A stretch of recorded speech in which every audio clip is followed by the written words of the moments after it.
My name is Andy, and this video is all about the string quartet. Together with the incredible Consone Quartet, we're going to explore the different instruments that make up a string quartet, so that you have an understanding of what each instrument can and can't do, ready for when you start composing. A string quartet features 4 instruments. That's 2 violins, 1 viola, and a cello. Let's meet the Consone Quartet now. Hi, my name is Aggie and I play the violin. And my name's Magda and I play the violin as well. Hi, I'm Ellie and I play the viola. And I'm George, I play the cello. And together we're the Consone Quartet. As you can see, one of the main differences between the instruments is their size. Let's start with the biggest instrument, the cello.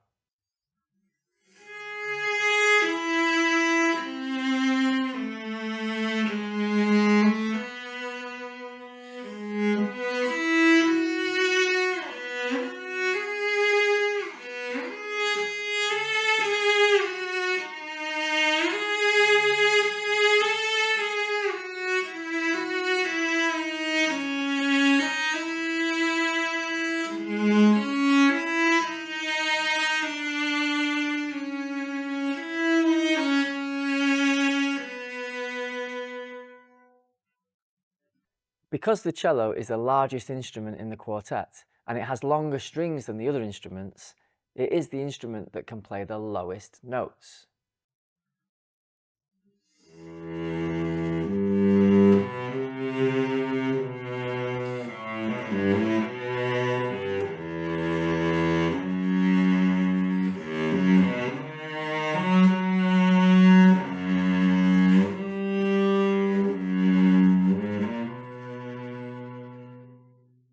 Now, while it often plays the bass line in its lower register, the cello also sounds beautiful when played in the middle of its range. Some people say it's like the human voice, and here's a famous example of a melody played in this range.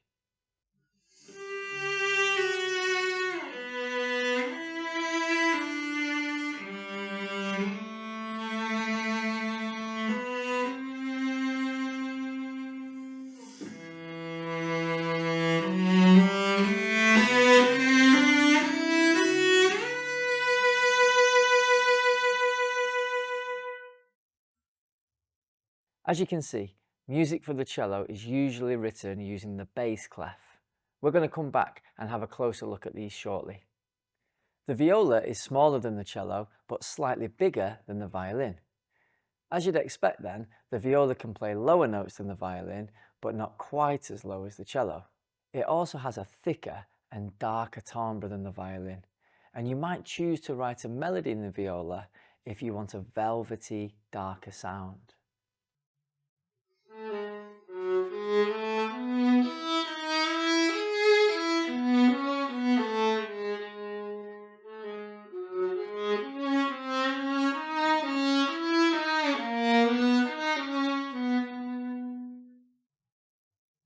And for the viola, as you can see, music is usually written in the alto clef. The violin is the smallest of the instruments in a quartet. They can play very fast and very high.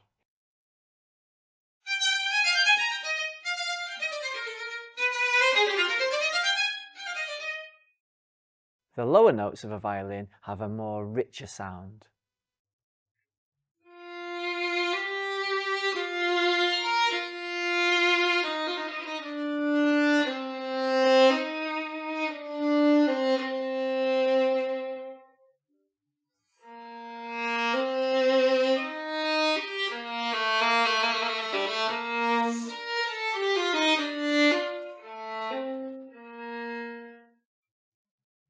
The 2 violins in a quartet often work together. Violin 2 might harmonise violin 1's melody, for example, by playing the same tune but moving it up or down a few pitches. Violin 1 and 2 might share the same tune. Violin 2 might play a counter melody, a different independent melody that's played at the same time as the main tune. For a bit more information of the way that instruments can combine, take a look at our video on texture. Finally, as you can see, the violin is always written using the treble clef. Now, clefs are symbols in music notation that indicate how high or low the pitches are that any given instrument is playing within. If we look at the piano, this note here, roughly in the middle, is called middle C.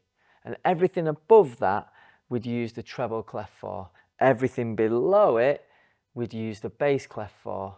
And the alto clef has middle C right in the middle and helps bridge the gap. All three of these clefs fit with the range of the individual instrument of the string quartet and cover the huge range they play. Let's hear that and see how it maps across these three clefs.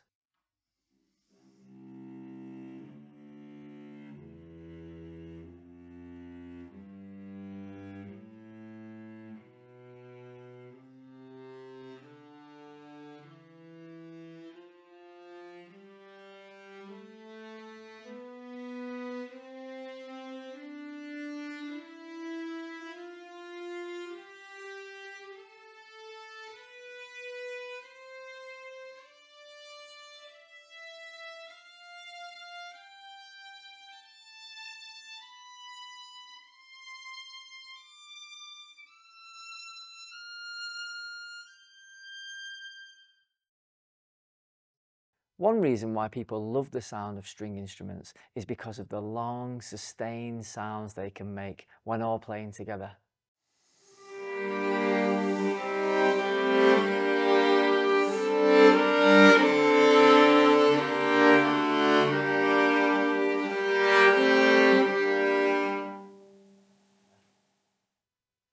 But they're also really good at playing fast, energetic patterns that intertwine and collide.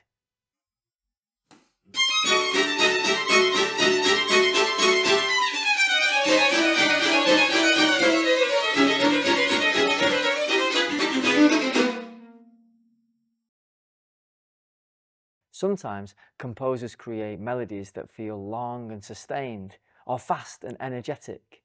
Then they need to decide what the other instruments will do. This could be to start with a set of chords that support their melody, and then the composer might think about how to share them out among the other instruments in the quartet. The most common way to distribute chords within a string quartet is to give each player a different note from the chord. Here's a melody accompanied by chords.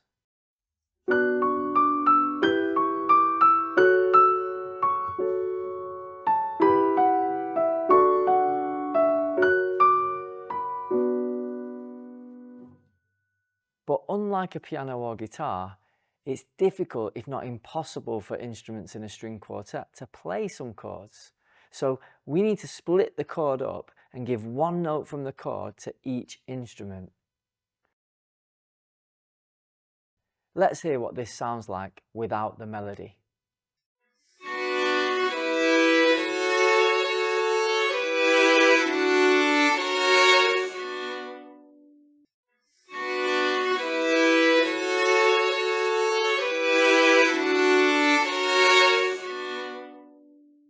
You don't have to give the highest note in the chord to the instrument that can play the highest, and the lowest note to the instrument that can play the lowest. One way composers distribute the notes from the chord is to make sure that each instrument has as few jumps in pitch as possible. This helps it sound smoother. Composers often create some space in the overall sound by spreading the notes in a chord out a bit.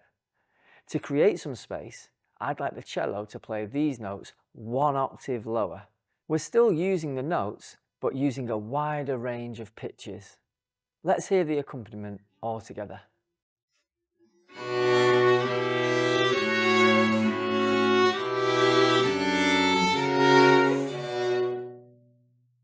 Let's hear it all together.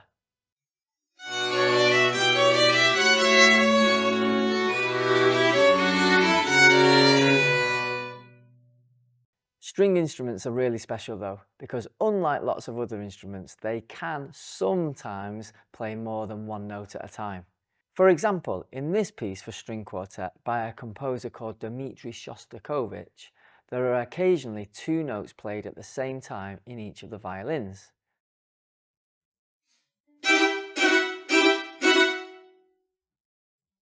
Playing two notes at once on a string instrument like this is called a double stop. As a general rule, string instruments are better at some chords than others.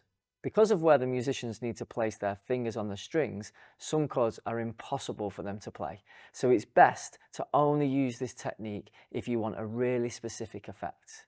Generally, string instruments are really good at double stops when the notes in the chord are 8 or 9 semitones apart. This is also known as a major or minor sixth. Have a look at our video on Strum by Jesse Montgomery to see other ways composers use chords on one string instrument. As well as deciding how the different instruments complement or contrast with each other, another important aspect to consider when composing for string quartet is the interaction of the group as a whole. So consider the dynamics you'd like each musician to play. Dynamics means the volume. We use Italian terms and symbols to show this. For example, forte, F, means loud, and piano, P, means quiet. It can be interesting to play with dynamics when you have several musicians playing at the same time. For example, you may want one instrument to be playing at a louder dynamic than the others. Finally, we're going to show you some different ways of playing string instruments. To demonstrate some other ways of playing, we're going to show you how different this extract from Schubert's Death and the Maiden sounds using different techniques. First of all, here's the original.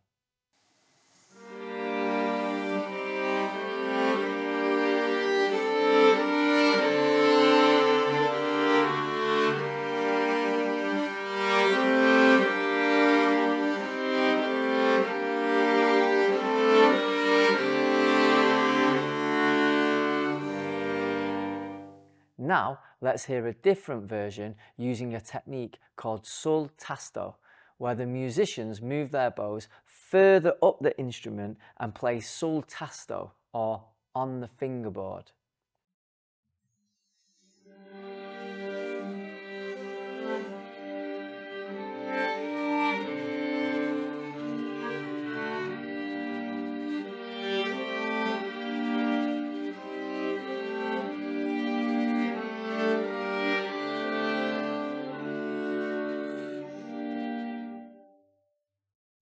As you can hear, this sounds softer and stranger and more delicate.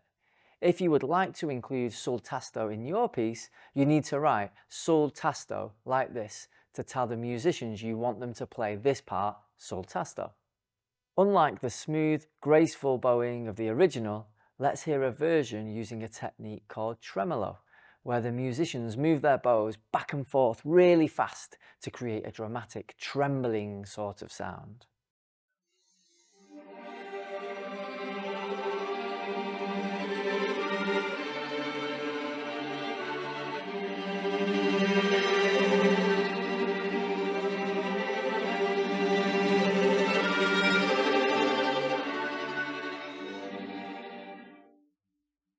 If you would like to include tremolo in your piece, you need to use notes written like this to tell the musicians you want them to play this part tremolo. Now let's hear a different version where rather than bowing the note, the musicians pluck the strings using a technique called pizzicato.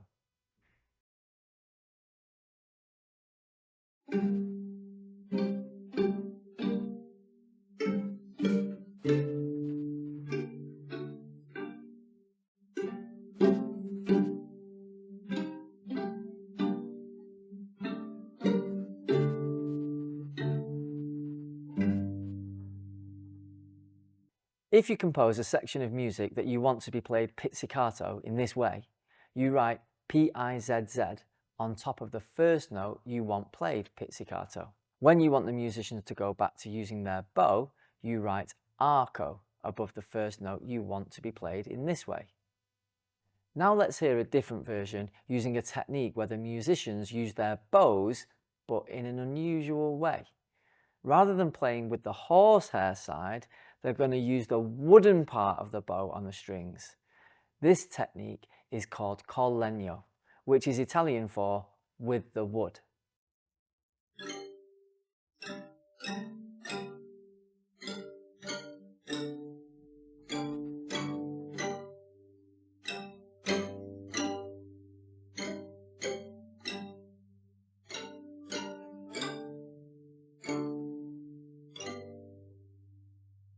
What does that do to the melody? And how does it make you feel?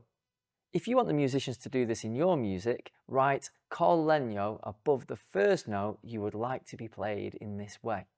One final interesting effect we're going to hear that all the instruments in a string quartet can do is called sul ponticello, which means on the bridge.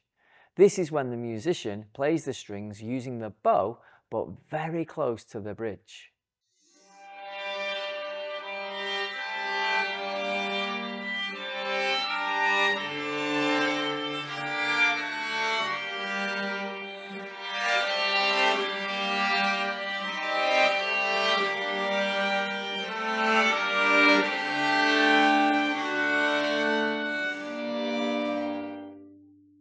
Playing in this way can give the sound a kind of eerie, spooky quality, which is often used in horror film music.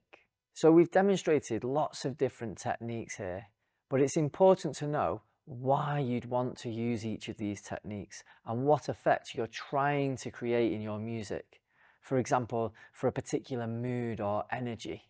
If you're workshopping your piece with live musicians, why not ask them to show you a few different options and then pick the one that suits your music best? Some of the best loved music ever written is performed by string quartet because this combination of instruments is so adaptable and can create such a wide range of effects through all these ways of playing, harmonizing, creating textures, moods and emotions.